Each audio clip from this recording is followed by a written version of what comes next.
You built nothing without us. We supported you emotionally through every single struggle. My mother stood in the conference room of Apex Biosolutions, my company, her voice echoing off the glass walls. My father nodded beside her, arms crossed. My sister Lauren held up her phone, recording everything. We deserve compensation for the emotional labor we provided during your journey. I sat at the head of the table, my lawyer Thomas positioned to my right. The lawsuit papers lay between us, crisp and absurd. They were suing me for $24 million in emotional damages. The number felt random and desperate, like they had calculated 33% of my net worth and decided that seemed fair. My name is Emily. I am 32 years old. 6 years ago, I turned 26 on a Wednesday in March. I spent that birthday alone in my studio apartment in Austin, Texas, eating leftover Thai food and working on a business plan that would eventually become worth $73 million. My phone never rang that day. Not once. The only person who acknowledged my existence was the rideshare driver who picked me up from the grocery store that evening. He saw the small cake in my bag and wished me well. My family had not forgotten. They simply did not care. The biotechnology industry was brutal and unforgiving, but I had found my niche developing specialized equipment for pharmaceutical research laboratories.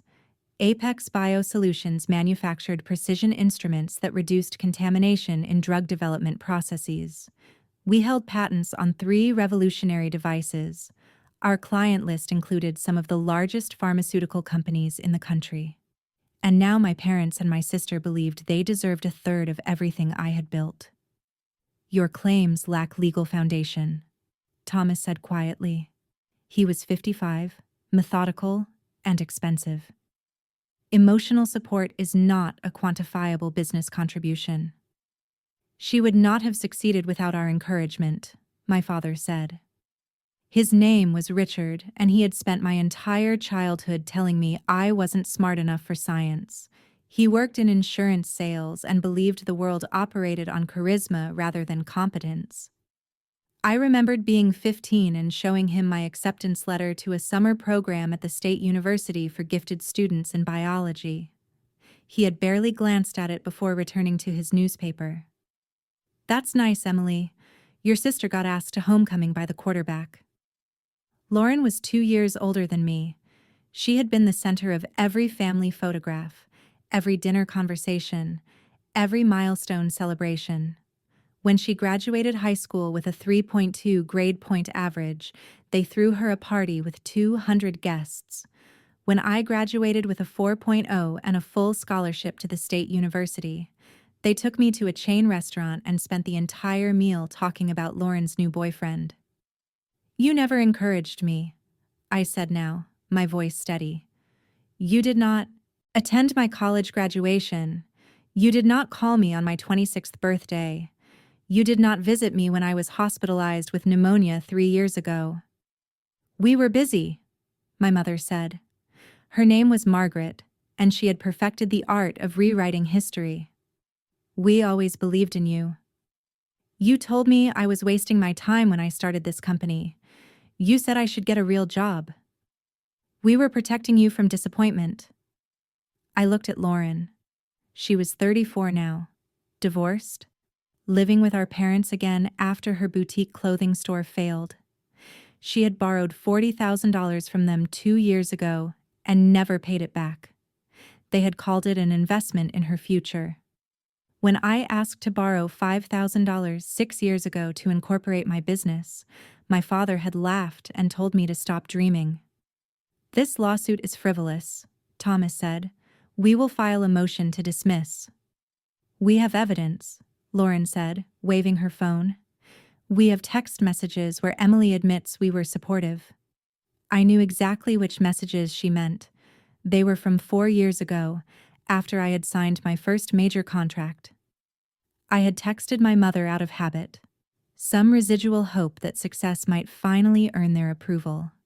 She had responded with, "That's wonderful, sweetie," followed by 3 heart emojis. I had replied, Thank you for always believing in me, because I was still desperate enough to pretend we had a normal relationship. One text message in 4 years. That was her evidence. We'll see you in court, my mother said, standing. She smoothed her skirt, a gesture I recognized from childhood. It meant she believed she had won. They left the conference room together, a unified front of entitlement and delusion. I watched them walk past the reception area, past the display case with our patents, past the wall of framed articles from industry publications. They saw none of it. They never had. Thomas gathered his papers. They have no case. This will be dismissed within 60 days. They'll appeal. Let them. You have documentation of every interaction, or lack thereof. I nodded, but I wasn't thinking about the lawsuit. I was thinking about my 26th birthday, about sitting alone in that apartment, about the way silence could be so much louder than words.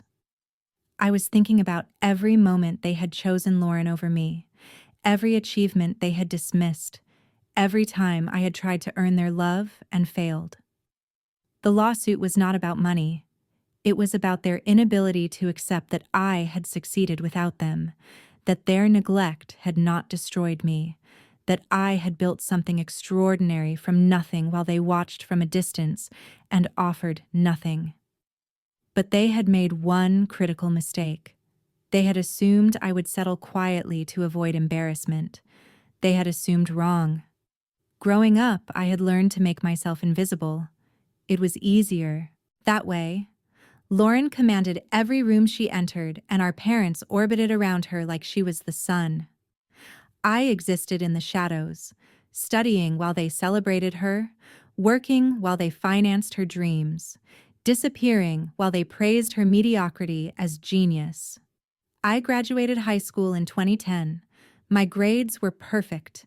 My test scores placed me in the 99th percentile. I had been accepted to 5 universities with full scholarships. My parents attended the graduation ceremony but left immediately afterward to help Lauren move into her new apartment with her boyfriend. They missed the award ceremony where I received the science department's highest honor. College was freedom. I moved to Denver and immersed myself in biotechnology research. I worked in the university lab, took extra classes, spent summers in research positions. My phone rarely rang, but I had stopped expecting it to. I sent updates to my family occasionally out of obligation rather than hope. My mother's responses were brief and distracted. My father never responded at all. Lauren called me once in 4 years, when she needed someone to watch her apartment while she went on vacation. I said no. It was the first time I had ever said no to any of them. After graduation, I worked for a pharmaceutical company in Austin for 3 years. I was good at my job. I identified inefficiencies in laboratory processes and developed solutions. My supervisor encouraged me to pursue my own patents and to consider starting a company. I was 25, terrified and desperate to prove I was more than the invisible daughter my family had forgotten. I incorporated Apex Biosolutions 3 months before my 26th birthday. I maxed out 2 credit cards for the legal fees and initial equipment purchases.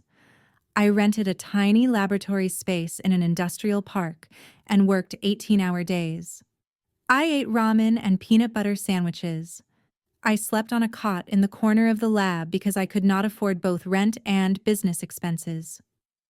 My birthday arrived on a Wednesday. I woke up at 6 a.m. and checked my phone. Nothing. I waited until 9, thinking maybe they had forgotten the time difference. Still nothing. At noon, I called my mother. The call went to voicemail. I left a message. She never called back. The rideshare driver's kindness that evening broke something inside me. A stranger had shown me more consideration in 30 seconds than my family had shown me in 26 years. I cried in my apartment that night. Not because I was sad, but because I finally understood that I would never be enough for them. Lauren would always be their priority. I would always be an afterthought. So I stopped trying. I deleted their numbers from my favorites. I stopped sending updates. I focused entirely on my company. The work was brutal and exhausting and lonely, but it was mine. Every patent, every contract, every success belonged to me alone. 6 months after my birthday, I developed the prototype for the contamination prevention system that would eventually make me wealthy. The design was elegant and simple, addressing a problem that cost pharmaceutical companies millions annually. I filed the patent, refined the prototype, and began pitching to potential clients. The first company that agreed to test my system was based in Boston. The testing period lasted 3 months. The results exceeded their expectations by 40%. They placed an order for 50 units. Then they introduced me to 3 other companies. Within a year, I had clients in 8 states and a waiting list. I hired my first employees, moved into a larger facility, and established relationships with suppliers.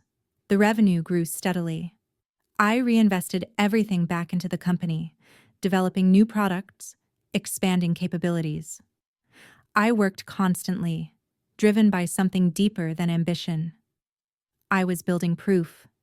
Proof that I mattered. Proof that I had value. Proof that their neglect had not defined me. During this time, my family contacted me exactly twice. Once, when Lauren needed a reference for a business loan, I declined. Once, when my mother called to inform me that my father had switched insurance providers and I was no longer covered under their policy. I was 28. I had not been covered under their insurance since I graduated college. The call lasted 90 seconds. I did not tell them about my company. I did not mention my success. What would have been the point? They had never cared about my achievements before. Why would millions of dollars change that? 3 years ago, when I was 29, Apex Biosolutions reached a significant milestone. We had grown to 75 employees. Our annual revenue exceeded $20 million. Industry publications featured articles about our innovations. I was invited to speak at conferences. Competitors tried to recruit me. Investors approached me with acquisition offers. And then last year, everything changed. A multinational pharmaceutical corporation approached me about a merger. The deal was complex and extraordinary. They wanted to integrate Apex Biosolutions technology into their global operations while maintaining the company as a semi-independent subsidiary. The valuation came to $73 million. I would retain a leadership position and a significant equity stake. It was the kind of deal people spent entire careers hoping for. The merger finalized 4 months ago. The announcement made national news in the biotechnology sector. My photograph appeared in 3 industry magazines. My name was mentioned on a business news program. That was when my family called. Not to congratulate me, not to express pride. They called because they wanted their share. They believed that because they had given birth to me, raised me, existed in my life for 18 years, they were entitled to the fruits of the work I had done entirely without them. The entitlement was breathtaking. The delusion was almost impressive. But it was the lawsuit that revealed who they truly were. They were not family. They were strangers who shared my DNA and felt that entitled them to my success. The lawsuit was filed 3 weeks after the merger announcement. I received the papers via certified mail on a Tuesday morning. I had been in my office reviewing quarterly projections when my assistant knocked on the door and handed me the envelope with an apologetic expression. I opened it at my desk. The legal language was dense and ridiculous, but the core claim was simple. My parents and sister believed they had provided essential emotional support during my business development and deserved financial compensation. They had calculated damages based on lost opportunity costs for emotional labor and mental anguish from unreciprocated familial investment. I read it twice, searching for any moment where they might have provided support. The document referenced my childhood, claiming they had nurtured my intellectual development and encouraged my academic pursuits. It mentioned my college years, stating they had offered consistent emotional guidance and sacrificed personal resources to ensure my success. It even claimed they had provided critical business advice during the founding of Apex Biosolutions. Every single statement was a lie. I called Thomas immediately. He specialized in business litigation and had represented me during the merger negotiations. He read through the lawsuit while I waited on the phone, his silence growing longer with each page. "This is extraordinary," he finally said. "Not legally sound, but extraordinary in its audacity." "Can they win?" "No, but they can make your life difficult for the next 6 to 12 months. Litigation is expensive and time-consuming, even when the case has no merit." "I want to fight it." "Fighting will be public. Your family relationships will be exposed. Business partners may have concerns about your personal stability. My recommendation is to settle for a nominal amount and include a non-disclosure agreement." "No." Thomas paused. "Think carefully about this, Emily. A settlement of 1 or 200,000 would end this quietly. You would never have to see them again. They do not deserve a single dollar, and I want people to know exactly who they are." We scheduled the first meeting for the following week. My parents and Lauren arrived with their lawyer, a man named Gregory who specialized in personal injury claims and looked uncomfortable the moment he saw Thomas. This was not his usual territory. He was accustomed to insurance settlements and car accidents, not corporate defendants with unlimited legal resources. The meeting lasted 45 minutes. My family performed outrage beautifully.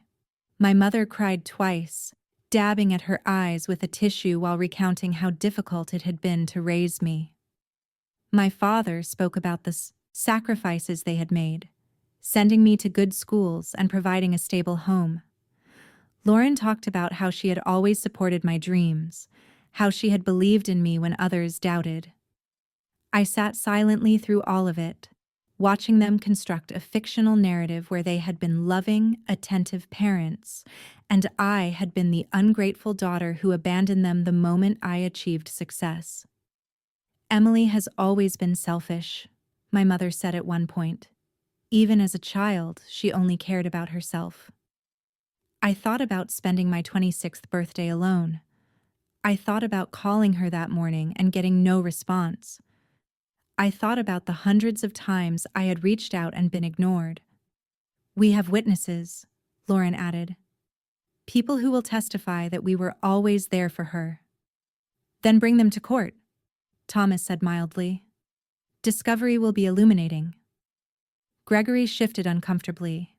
Discovery meant evidence. It meant phone records and emails and documented interactions. It meant my family would have to prove their claims rather than simply making them. The meeting ended without resolution. My family left angry, convinced their lawyer would triumph. Gregory lingered, speaking quietly with Thomas near the door. I couldn't hear the conversation, but I recognized the body language. Gregory was realizing he had been hired to pursue a case with no foundation. Over the next 3 weeks, I gathered documentation. Thomas had been thorough in his advice. We pulled my phone records from the past 6 years, showing the lack of communication. We compiled emails demonstrating that most of my messages went unanswered. We gathered statements from colleagues and friends who could testify to my family's absence during significant events. The evidence was damning. It showed a pattern of neglect so consistent that it bordered on intentional. My parents had not attended my college graduation. They had not visited me in the hospital. They had not called on my birthday. They had not responded to invitations to see my company. They had not acknowledged my achievements until those achievements became financially valuable. But documentation was only part of my plan. I wanted them to understand the full scope of their mistake. I wanted them to realize that suing me was not a clever way to extract money. It was a declaration of war they could not win. I began making phone calls. I reached out to journalists who covered the biotechnology industry. I contacted business publications. I spoke with local news stations. I did not mention the lawsuit directly, but I made it clear I was available for interviews about my success story, about building a company from nothing, about overcoming obstacles. The first interview published 2 weeks later in a regional business magazine. The journalist asked about my background, my family, my support system during the early years of Apex Bio Solutions. Answered honestly. I talked about being alone on my 26th birthday.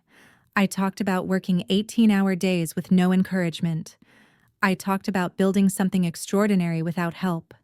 The article was titled The Self-Made Success: How One Woman Built a $73 million Company with No Safety Net.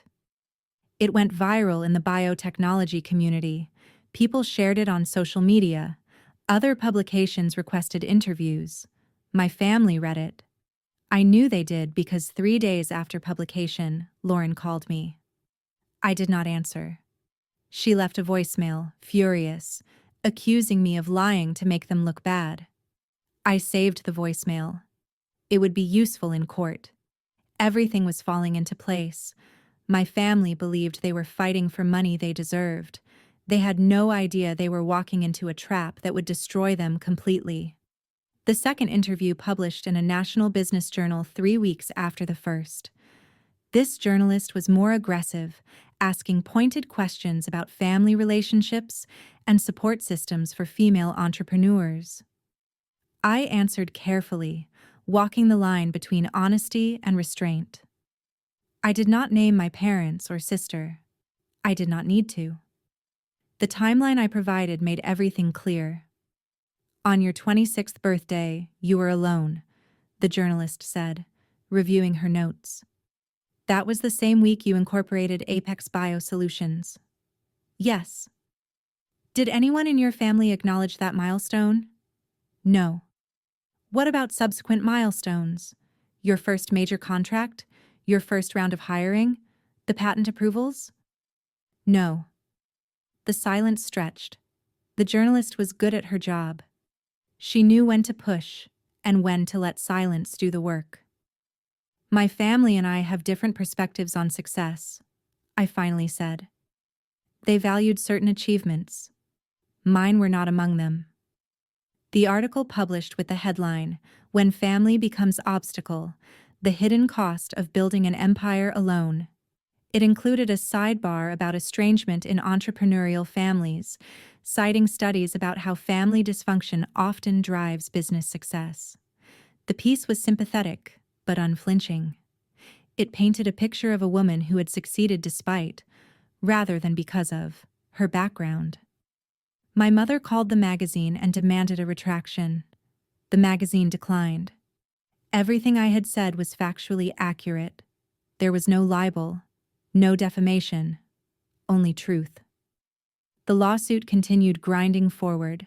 Thomas filed motions to dismiss based on lack of legal standing. Gregory, my family's lawyer, responded with increasingly desperate arguments.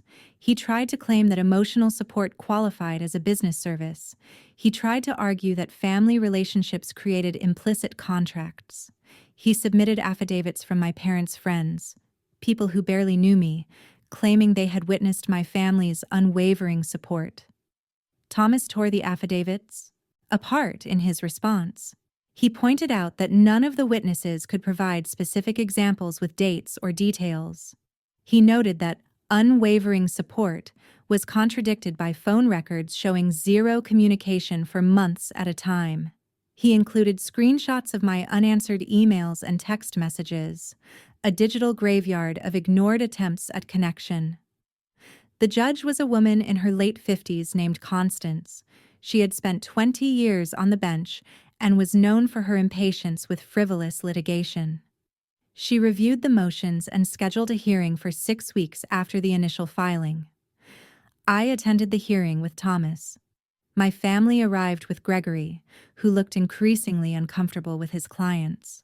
The courtroom was small, one of the administrative hearing rooms used for preliminary motions. Constance sat at the bench reading through documents while we waited. "This is a motion to dismiss," she said without looking up. "Counselor, make your argument." Thomas stood. "Your Honor, the plaintiffs claim they are owed compensation for emotional support provided to the defendant. The law does not recognize emotional support as a compensable service in the absence of a formal agreement. The plaintiffs have no contract, written or verbal, establishing their right to payment. They have no documentation of services rendered. They have no evidence of a business relationship. This lawsuit is legally baseless." Constance looked at Gregory. Response. Gregory stood slowly. "Your Honor, family relationships are unique. The plaintiffs raised the defendant, provided her with opportunities, created the foundation for her success. Without their support, she would not have achieved her current position. They are entitled to share in the rewards." "Do you have a contract?" "No." "Do you have evidence of a business partnership?" "Not formally, but the relationship." "Do you have any legal precedent for your claim?" Gregory hesitated. "We believe this case establishes new ground in family law and business relationships." Constance closed the file in front of her. "I am dismissing this lawsuit with prejudice. The plaintiffs have no standing. Emotional support is not a compensable service. Family relationships do not create automatic entitlement to financial rewards. This is exactly the kind of frivolous litigation that wastes court resources and damages legitimate claims." My mother stood up in the gallery. "This isn't fair. We raised her. We deserve—" "Ma'am, sit down," Constance said sharply. "Your lawsuit is dismissed. If you file another frivolous claim, I will consider sanctions. We are adjourned." The gavel struck. It was over. 6 weeks of legal maneuvering, thousands of dollars in fees, countless hours of stress, ended in 90 seconds. My family sat frozen. They had genuinely believed they would win. They had convinced themselves that the court would see things their way, that a judge would agree they deserved money for the simple act of being related to me. Thomas gathered his papers. "We will file for recovery of legal fees. The dismissal with prejudice means they cannot refile the same claim." We left the courthouse through the side entrance.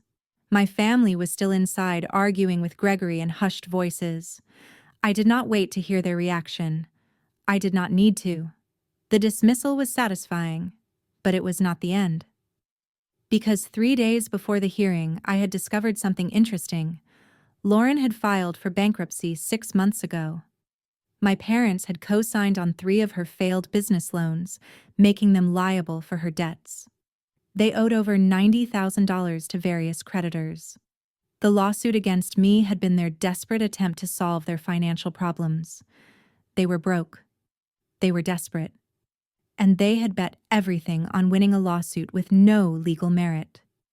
The dismissal meant they lost their last chance at easy money, but I was not done with them yet.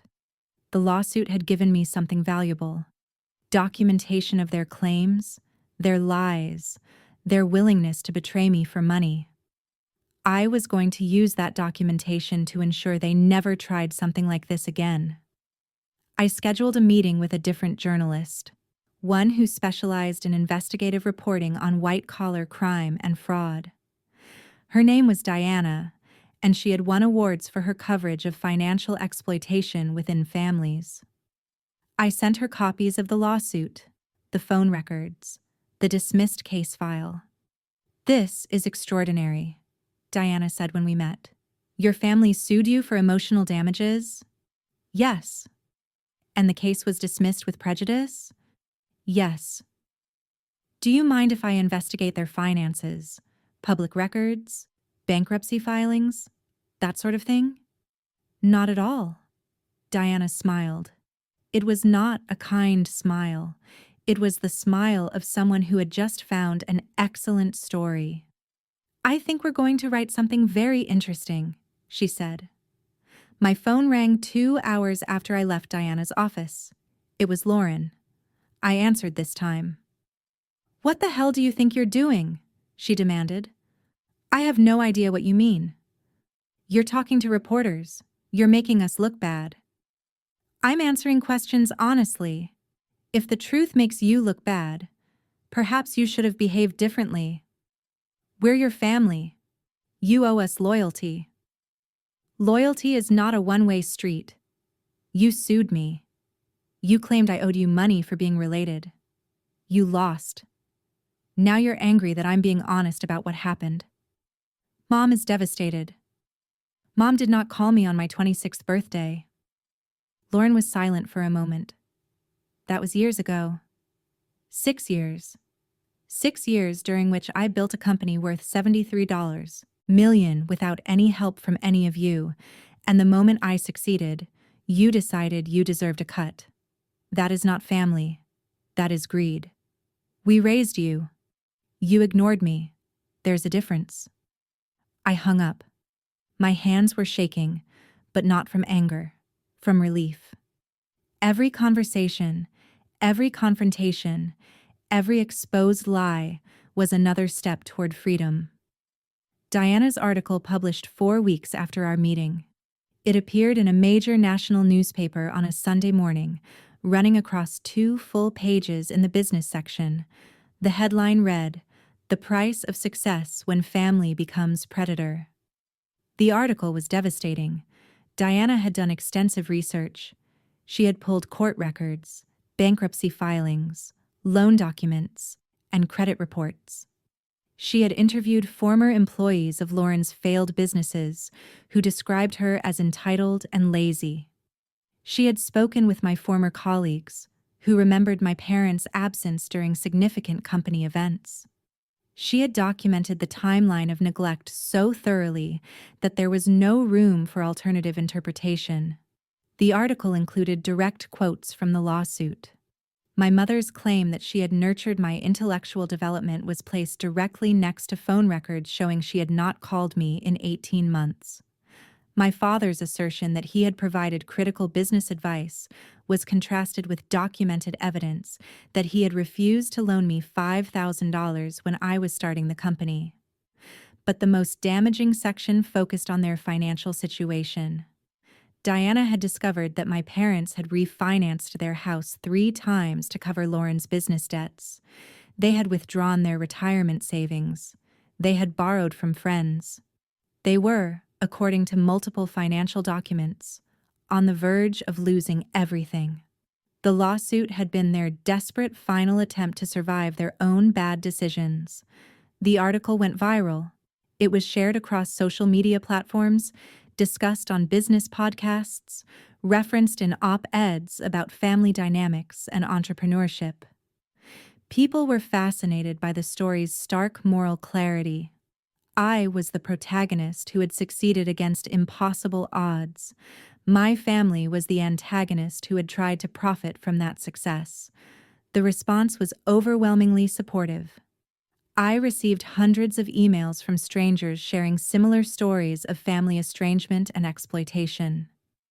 I received messages from other entrepreneurs who had experienced comparable betrayals. I received calls from business organizations asking me to speak about overcoming adversity. My family predictably received the opposite response. My mother's social circle abandoned her. Friends who had signed affidavits supporting the lawsuit now claimed they had been misled. My father was asked to leave the board of his local community center. Lauren deleted her social media accounts after receiving thousands of angry messages. They were experiencing what I had experienced for years: isolation. But their isolation was earned and public, while mine had been imposed and private.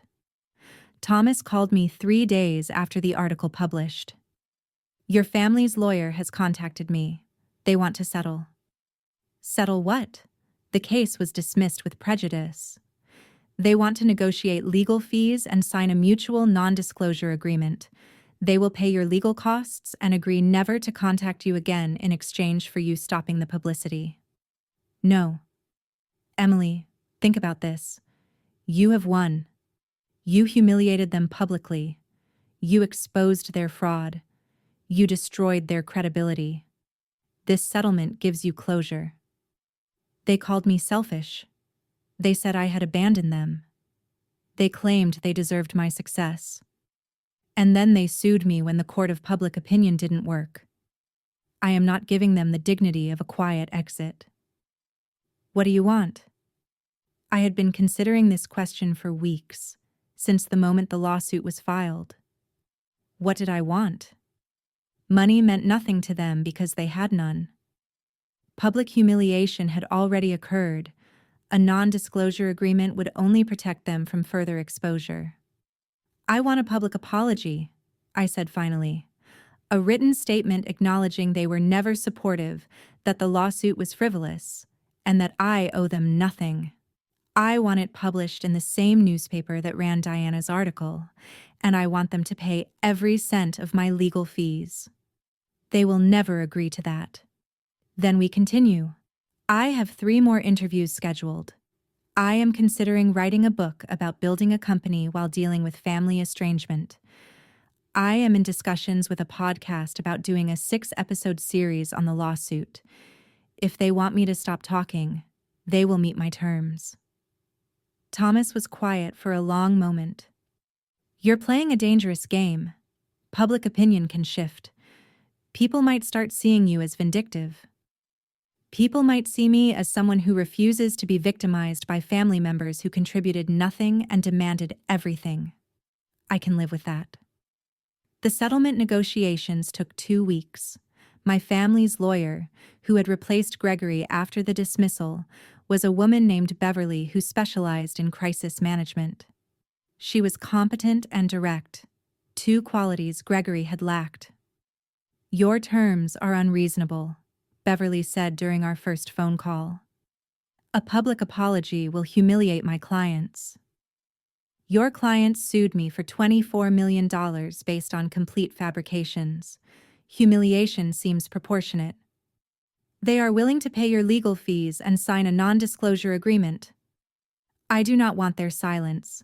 I want their acknowledgement. They will never agree to a published apology. Then we're done here. I hung up. Thomas looked at me from across his desk. You realize they could refuse to settle and simply disappear? They're broke. Their house is in pre-foreclosure. They're living on credit cards. They cannot disappear. They need this to end so they can attempt to rebuild their lives. You're betting they will break before you do. I'm betting I understand them better than they understand me. They have spent my entire life underestimating me. They still think I will cave to family pressure, that eventually I will feel guilty and give them what they want. But I am not the invisible daughter anymore. I am the woman who built a $73 million company without them. And I am done being dismissed. Beverly called back 3 days later. My clients have agreed to your terms with modifications. They will issue a written statement acknowledging the lawsuit was without merit. They will pay your legal fees in full, but they request the statement be published on a mediation website rather than in a newspaper. No national newspaper or nothing. Emily, be reasonable. I am being reasonable. I could have sued them for malicious prosecution. I could have filed a countersuit for defamation. I could have pushed for sanctions. Instead, I'm asking for something simple. Honesty. They lied about me publicly. They can tell the truth publicly. Beverly consulted with her clients. It took another week of negotiations, but eventually they agreed. The statement would be published as a full-page advertisement in the same newspaper that had run Diana's article. My family would acknowledge that they had not provided support during the founding or development of Apex Biosolutions, that the lawsuit had been without legal merit, and that I owed them nothing, financially or emotionally. The advertisement would run on a Sunday, the same day of the week as Diana's article. It would be placed in the business section. It would include their names and photographs. It would be permanent and public and devastating. The settlement was signed on a Friday afternoon in Thomas's conference room. My family did not attend. Beverly represented them via power of attorney. The document was 23 pages of legal language, but the core elements were simple: acknowledgement, payment, and permanent estrangement. Thomas handed me a copy. "This is over." "No," I said. "This is just the beginning." The advertisement published 3 weeks after the settlement was signed. I saw it online first around 7 a.m. on a Sunday. Someone had photographed the newspaper page and posted it on social media. The image spread rapidly, shared and commented on by thousands of people within the first hour.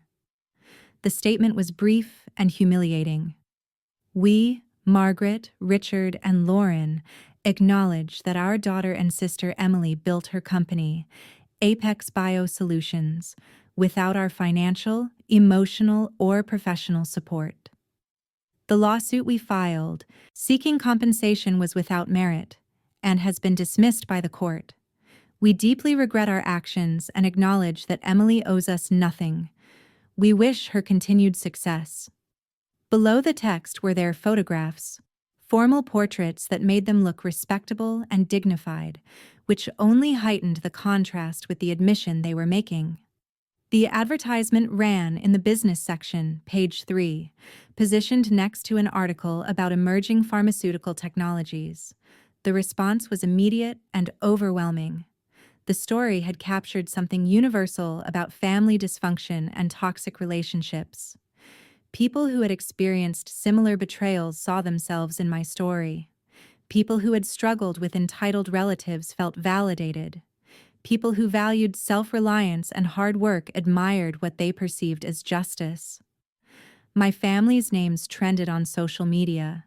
Their photographs circulated widely. The original lawsuit, Diana's investigative article, and now this public apology created a narrative arc that people found compelling and satisfying. But what happened next was unexpected. Other stories began emerging. People contacted journalists with their own experiences of family members who had sued them, stolen from them, or attempted to claim credit for their achievements. The broader conversation shifted from my specific situation to a cultural examination of family entitlement and financial exploitation. I was invited to speak at a conference for women entrepreneurs. The event was in Miami, scheduled for 6 weeks after the advertisement published. I accepted, partly because I believed my story might help others, but mostly because I wanted to ensure my family's actions remained in the public consciousness. The conference was large, attended by over 3,000 women from various industries. I spoke on a panel about overcoming adversity in business. When the moderator asked about my family situation, I answered honestly but without anger. I described the isolation, the birthday I spent alone, the years of silence, the lawsuit. "How did you keep going?" someone in the audience asked. "I built something that was mine. They could not take that from me. They could sue me, lie about me, try to claim credit, but they could not diminish what I had actually accomplished. That knowledge was enough." The audience gave me a standing ovation. After the panel, dozens of women approached me with similar stories. Mothers who had stolen their daughters' money, fathers who had sabotaged their sons' businesses, siblings who had filed fraudulent lawsuits. The stories were endless and devastating and familiar. I realized then that my family's betrayal was not unique. It was simply more visible. Thomas called me 2 days after I returned from Miami. "We have a problem." "What kind of problem?" "Your sister filed a complaint with the state attorney general's office claiming you coerced her into signing the settlement agreement." I sat down at my desk, processing the information. "That's ridiculous." Beverly represented them. The settlement was negotiated over weeks. Everything was voluntary. "I know. But the complaint triggers an investigation. It will be a headache for the next few months." "Can she win?" "No. We have documentation of every negotiation, every communication, every modification to the agreement. But she can create problems." Of course she could. This was Lauren's pattern. When direct confrontation failed, she shifted to guerrilla tactics. She filed complaints, spread rumors, created chaos. It was her way of maintaining relevance when she had no legitimate power. What do? We cooperate with the investigation, provide all documentation, and wait for them to dismiss the complaint. It will be annoying, but not dangerous. The investigation lasted 4 months. During that time, Lauren gave interviews to small local news outlets, claiming I had bullied her into signing the settlement. She claimed the public apology had damaged her reputation unfairly. She claimed she was the real victim. The interviews were poorly received. People who had followed the story remembered the original lawsuit, the dismissal, Diana's investigative article. They remembered that Lauren had sued me for money I earned while she was living off our parents' dwindling savings. Her attempts to reframe the narrative as victimization fell flat. The Attorney General's office requested documentation. Thomas provided over 300 pages of emails, negotiation transcripts, and signed agreements. The evidence was overwhelming. Lauren had been represented by competent legal counsel throughout the process. She had participated actively in negotiations. She had signed the settlement voluntarily after weeks of discussion. The complaint was dismissed 6 months after it was filed. The Attorney General's office issued a brief statement noting that all parties in the settlement had been adequately represented and no coercion had occurred. But during those 6 months, something shifted in my perspective. I had spent years trying to earn my family's approval, then years trying to succeed without them, and finally months trying to make them acknowledge what they had done. All of it was exhausting. All of it was a waste of energy. They would never change. They would never accept responsibility. They would never see me as anything other than a resource to be exploited or an obstacle to be overcome. The lawsuit, the public apology, the investigation, all of it was just different versions of the same pattern. They wanted something from me, and when I refused to give it, they attacked. I made a decision. I stopped responding to their provocations. I stopped giving interviews about them. I stopped checking social media for mentions of their names. I focused entirely on my company, on my work, on building something meaningful. Apex Biosolutions continued to grow. We expanded into international markets. We developed new products. We hired exceptional people who shared my commitment to innovation and excellence. The company became larger than my family's betrayal, more significant than their attempts to diminish me. 3 months after the Attorney General dismissed Lauren's complaint, I received a letter from my mother.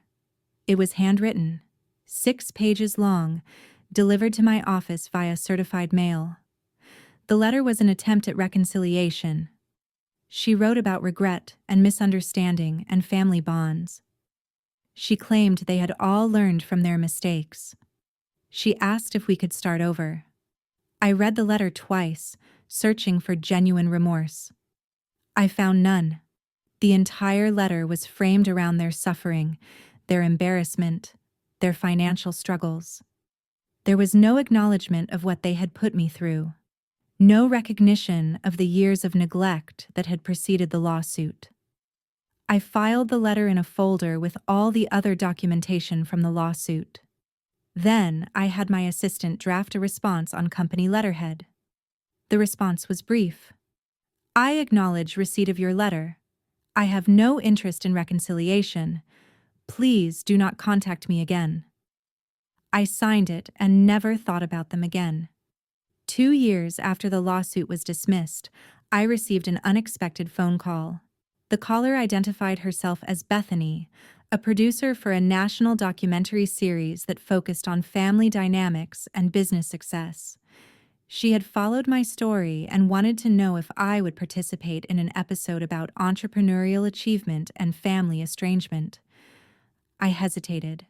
The publicity from Diana's article and the settlement had been intense, but temporary. I had deliberately stepped back from media attention to focus on running my company. Reviving the story felt potentially counterproductive. "What angle are you taking?" I asked. "We want to explore how family relationships can both motivate and hinder success." "Your story is particularly interesting because you succeeded specifically because you were not encumbered by family expectations or obligations. We're interviewing several entrepreneurs who had similar experiences. Will my family be contacted?" "We will reach out to them for comment, but participation is optional. The documentary focuses on your perspective primarily." I agreed, partly because I believed the broader conversation about family dysfunction needed more visibility, but mostly because I wanted a definitive record of what had happened. The documentary would be permanent and authoritative, archived and searchable for anyone who questioned the narrative. The filming took place over 2 weeks. The production team interviewed me extensively about my childhood, my education, my decision to start Apex Biosolutions, and the lawsuit. They filmed in my office, showing the patents on the wall, the bustling laboratory spaces, the team meetings where innovation happened daily. They also interviewed Thomas, who provided legal perspective on the frivolous nature of the lawsuit. They spoke with Diana, who discussed her investigative process. They talked to several of my employees, who described the company culture and my leadership style. And they contacted my family. Lauren agreed to an interview. My parents declined. I did not watch Lauren's interview until the documentary aired 6 months later. When I finally saw it, I was struck by how little she had changed. She sat in my parents' living room wearing expensive clothes she could not afford, talking about how difficult the situation had been for her. "Emily changed when she became successful," Lauren said on camera. "She became cold and vindictive. She could have helped us, but she chose to humiliate us instead." The documentary editing was merciless. Immediately after Lauren's statement, the film showed phone records documenting years of ignored messages. It showed the dismissal of the lawsuit. It showed excerpts from Diana's article. The juxtaposition made Lauren look delusional rather than sympathetic. The documentary was titled "Self-Made: The Cost of Success Without Support." It premiered on a major streaming platform and was watched by millions of people within the first month. The response was overwhelmingly supportive. Viewers saw the story as inspirational rather than tragic, a testament to resilience rather than a condemnation of family. But the most significant impact was professional rather than personal. After the documentary aired, I received inquiries from 3 major venture capital firms interested in funding expansion projects. I was invited to join the board of a pharmaceutical research organization. I was asked to speak at universities about entrepreneurship and innovation. My family's attempt to claim my success had paradoxically amplified that success. Every interview, every article, every public discussion of the lawsuit reinforced my reputation as someone who had built something extraordinary against impossible odds. The more they tried to diminish me, the more visible I became. I used that visibility strategically. I established a mentorship program for young women in biotechnology, focusing specifically on those from unsupportive family backgrounds. I funded scholarships for students pursuing science degrees who demonstrated both academic excellence and personal adversity. I spoke openly about the challenges of family estrangement and the importance of building chosen families rather than depending on biological ones. The program grew rapidly. Within 18 months, we had mentored over 200 students. Several had gone on to successful research positions or started their own companies. The success stories accumulated, each one a small repudiation of the idea that family support was necessary for achievement. My family watched all of this from a distance. I knew they did, because occasionally someone would forward me a social media post or an email where Lauren complained about my continued success. She had started a blog about family reconciliation and forgiveness, positioning herself as an expert on healing broken relationships. The blog had few followers and received little attention, but she persisted, perhaps believing that eventually her narrative would gain traction. It never did. People who knew the full story saw through her attempts at reinvention. People who did not know the story had no reason to care. 3 years after the lawsuit was dismissed, I learned that my parents had lost their house. They moved into a small apartment in a less expensive part of Austin. Lauren moved with them, still unable to support herself. The financial consequences of their bad decisions had finally caught up with them. I felt nothing when I heard the news. Not satisfaction, not pity, not vindication, just a profound sense of distance, like hearing about strangers who lived on the other side of the country. They had become irrelevant to my life, which was the best possible outcome. 5 years after the lawsuit, Apex Biosolutions reached a significant milestone. Our annual revenue exceeded $100 million. We had expanded to 5 countries and employed over 400 people. Our technology had become standard in pharmaceutical research laboratories worldwide. We held patents on 14 different devices and had 3 more in development. The business publications that had covered the lawsuit now covered our expansion. Articles focused on innovation rather than family drama. I was profiled as a successful biotech entrepreneur rather than a daughter who had been betrayed.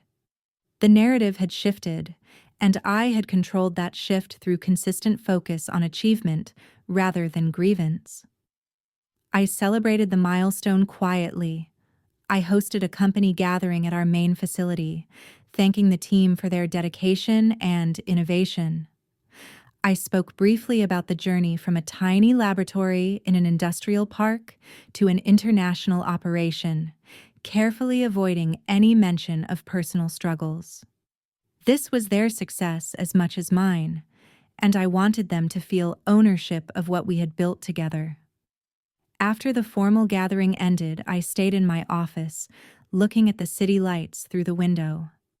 Austin had been the place where I had spent my loneliest birthday, where I had started with nothing, where I had proven that success did not require family support or approval. The city had witnessed both my isolation and my triumph. My phone buzzed, a text message from an unknown number. I almost deleted it without reading, but something made me open it. I saw the article about Apex Bio reaching 100 million. Congratulations. I always knew you would be successful. I am proud of you. Love, Dad. I stared at the message for several minutes. The audacity was staggering.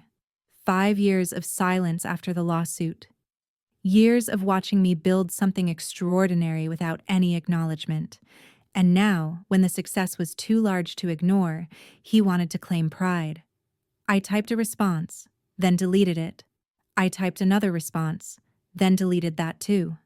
Finally, I sent a single sentence. You do not get to be proud of something you did nothing to create.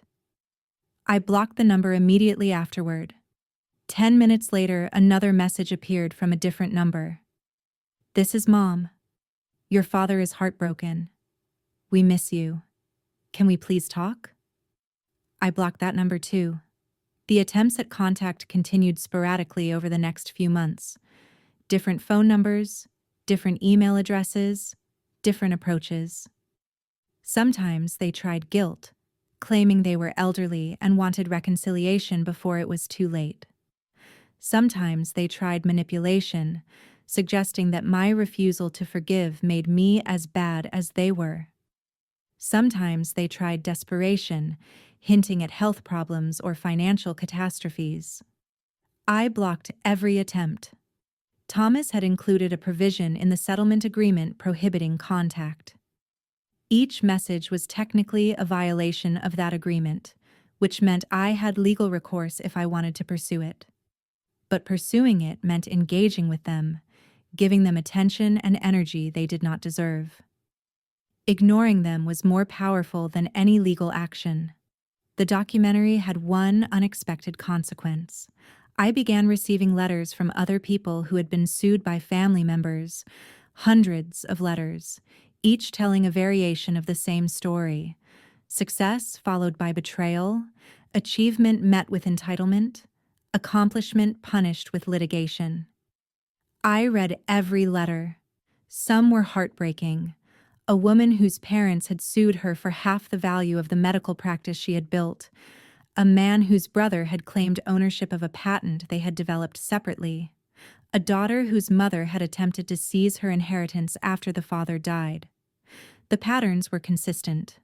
Family members who had provided nothing attempted to claim everything.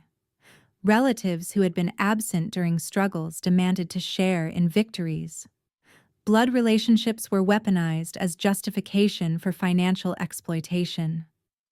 I started responding to the letters, offering advice based on my experience, document everything, maintain boundaries, refuse to engage with manipulation, focus on your achievements rather than their betrayal, build relationships with people who value you rather than trying to fix relationships with people who do not. The responses evolved into a more formal advisory service. I hired a therapist who specialized in family estrangement and a lawyer who focused on family litigation. Together, we created resources for people navigating similar situations. The service was free, funded entirely by Apex Biosolutions, offered to anyone who needed support. The program grew. Within 2 years, we had helped over 3,000 people establish boundaries with toxic family members, fight frivolous lawsuits, and build independent lives. Many of them went on to achieve significant success in their own fields, unencumbered by family members who saw them as resources rather than individuals. My family learned about the program through a newspaper article. Lauren posted a lengthy response on her blog, claiming I had created the program as revenge against them, that I was using other people's suffering to justify my own vindictiveness. The post received 37 views and 2 comments, both negative. Her irrelevance was complete. On my 38th birthday, 6 years after the lawsuit, I took a vacation. It was the first real vacation I had taken since starting Apex Biosolutions. I flew to Costa Rica, rented a small house on the coast, and spent 2 weeks completely disconnected from work and email and phone calls. I woke up on my birthday to sunlight streaming through the windows and the sound of waves against the shore. I made coffee and sat on the porch, watching the ocean, thinking about the journey that had brought me here. 6 years ago, I had spent my 26th birthday alone, devastated by my family's indifference. 12 years ago, I had spent my birthday being compared unfavorably to my sister. 18 years ago, I had spent my birthday being told I was not as special as I believed. This birthday, I was alone by choice. I had built a company worth over $100 million. I had helped thousands of people escape toxic family situations. I had proven that success without support was not just possible, but powerful. My phone, which I had turned off for the vacation, stayed off. I did not check social media. I did not read emails. I did not respond to messages. For 2 weeks, I existed entirely in the present, free from the past and unconcerned with the future. When I returned to Austin, Thomas called me into his office. "Your sister is writing a book," he said without preamble. "About what?" "About the lawsuit, the settlement, her perspective on everything that happened. She's calling it a memoir about family estrangement and forgiveness." I sat down. "Is there anything legally problematic?" The settlement agreement included a non-disclosure clause, but it only covered the specific terms of the settlement, not her general experiences. She's being careful to frame everything as her personal perspective rather than making factual claims we could dispute. "Let her write it." "You're not concerned?" "No one will read it. Publishers have already rejected it, according to my sources. She's self-publishing. It will sell maybe a few hundred copies to people who already agree with her. Everyone else knows the truth." Thomas looked skeptical. "You're certain?" "I am certain that I am done giving her power over my life. She can write whatever she wants. It does not change reality." The book was published 8 months later. I received a copy in the mail, sent anonymously but obviously from Lauren. I flipped through it, reading random passages. The narrative was predictable. She was the misunderstood sibling. I was the cruel sister who had abandoned family loyalty for money. Our parents were innocent victims of my vindictiveness. I put the book in a box with all the other documentation from the lawsuit and stored it in my attorney's office. Then I never thought about it again. A year later, on my 39th birthday, I hosted a gathering for the mentorship program alumni. Over 300 people attended, filling a conference center in downtown Austin. These were people who had succeeded despite toxic families, who had built careers and businesses and lives without the support they should have received. I stood at the podium looking at the faces in the audience and realized this was my real family. Not the people who shared my DNA, but the people who shared my values and my determination and my refusal to accept that family dysfunction was a valid excuse for failure. 6 years ago, my family sued me, I said. They believed they were entitled to money I had earned without their help. They believed that being related to me gave them ownership of my success. The lawsuit was dismissed. The settlement was brutal. And everything that happened afterward proved that success does not require family support. It requires determination, resilience, and the willingness to walk away from people who diminish you. The applause was thunderous. After the event ended, I stayed to talk with attendees. Person after person shared their stories, their victories, their ongoing struggles. I listened to all of them, offering advice when I could, encouragement always. Around midnight, after everyone had left, I walked back to my car alone. The streets were quiet. The city was peaceful. I felt no anger toward my family, no lingering resentment, no desire for further revenge. They had sued me, humiliated themselves publicly, and faded into irrelevance. I had built an empire, helped thousands of people, and created a life defined by achievement rather than grievance. The consequences for my family were severe and permanent. My parents lost their house and their savings, living out their retirement in poverty created by their own poor decisions and desperate lawsuit. Lauren remained unemployed and bitter, dependent on parents who could barely support themselves. Her book sold fewer than 100 copies. Her blog was abandoned after 2 years of futility. They became cautionary tales in articles about family litigation, examples of what happened when entitlement replaced rationality. The lawsuit they filed to claim my success became the defining failure of their lives, a permanent record of their greed and delusion, archived in court documents and newspaper articles that would exist forever. I built something they could never touch, succeeded in ways they could never comprehend, and walked away from them without looking back. The revenge was not in destroying them. They destroyed themselves. The revenge was in proving that I never needed them at all.